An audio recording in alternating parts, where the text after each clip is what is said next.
गणित पता सबको है पर पसंद किसी को नहीं। आज इसका थोड़ा इस्तेमाल कुछ मज़ेदार करने के लिए करा जाए। रोशनी किसी चीज़ पे पड़ती है तो वो बिखरती है जिससे उसकी चमक पे असर पड़ता है।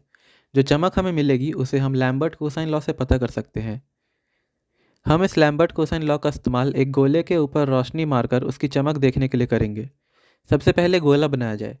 क्योंकि हम एक 2D स्क्रीन पर देख रहे हैं तो हमें गोला एक चक्र की तरह दिखेगा। इसे बनाने के लिए हम ऊपर से नीचे तक चलते हुए रेखा बनाते चलेंगे कुछ इस तरह से। हमें चक्र की इक्वेशन पता है। इसे हम x के लिए लिखेंगे तो वो ऐसी आएगी। ऊपर से नीचे जाते हुए हमें y पता होगा। a और b को 0 रखने पर हमें x कहाँ से शुरू और कहाँ पे ख़त्म होगा ये पता चलेगा।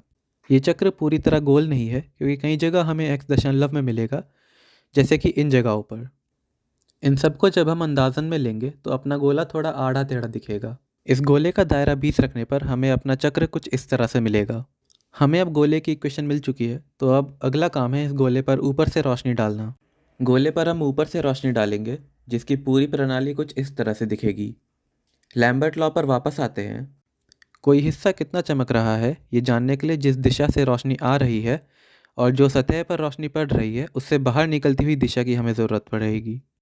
इन दोनों दिशा के बीच के एंगल का कोसाइन जब हम लेंगे तो वो कोसाइन हमें उस जगह की चमक बताएगा। रोशनी को हम z को 25 रखकर उधर से डालेंगे और उसकी दिशा यही रहेगी। गोले पर वापस लौटते हैं तो गोले में हमें x और y तो पता है। अब उसकी इक्वेशन को हम z के लिए लिखेंगे तो हमें z मिलेगा।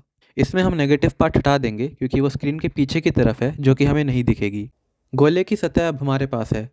गोले की सतह से बाहर निकलती हुई दिशा अब हमारे पास ये होगी। ये दिशा हमें कैलकुलस यानी कलन से मिली है। वो कैसे मिला है ये खुद से पढ़े, यहाँ पे नहीं बताया जाएगा। इन दोनों का डॉट प्रोडक्ट यानी कि बिंदु गुणनफल लेने पर हमें दोनों के दिशा के बीच के एंगल का कोसाइन मिल जाएगा, जो कि ये निकल कर आएगा। यही गोले पे उस जगह की चमक के बराबर होगा। ये चमक 0 से 1 के बीच में रहेगी और इसमें जो भी नेगेटिव वैल्यू है उसे हम छोड़ देंगे क्योंकि चमक कभी नेगेटिव नहीं होती। अलग अलग चमक के लिए हम अलग अलग अक्षर का इस्तेमाल करेंगे। इससे अब हमारा गोला चमका हुआ मिलेगा।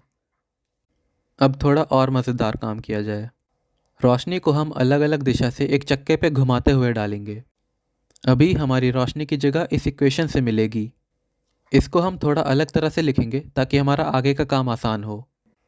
हमारे एंगल फाई से हमारी रोशनी की जगह तय होगी।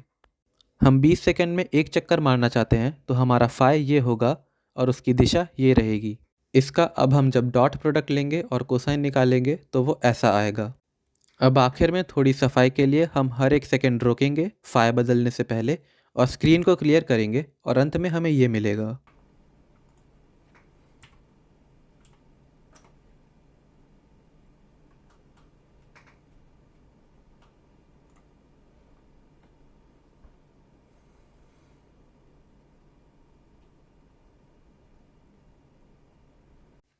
यहाँ पे लैम्बर्ट कोसाइन लॉ के बारे में मैंने सब कुछ नहीं बताया है। उसके अंदर और भी बहुत चीज़ें आती हैं। अगर उन्हें जानना है तो आप खुद से आगे पढ़ सकते हैं। इस वीडियो में मैंने जो भी बताया है उसको मैंने हिंदी में भी लिखा हुआ है। वो गिटहब पे है, उसकी लिंक मैं नीचे दे दूँगा।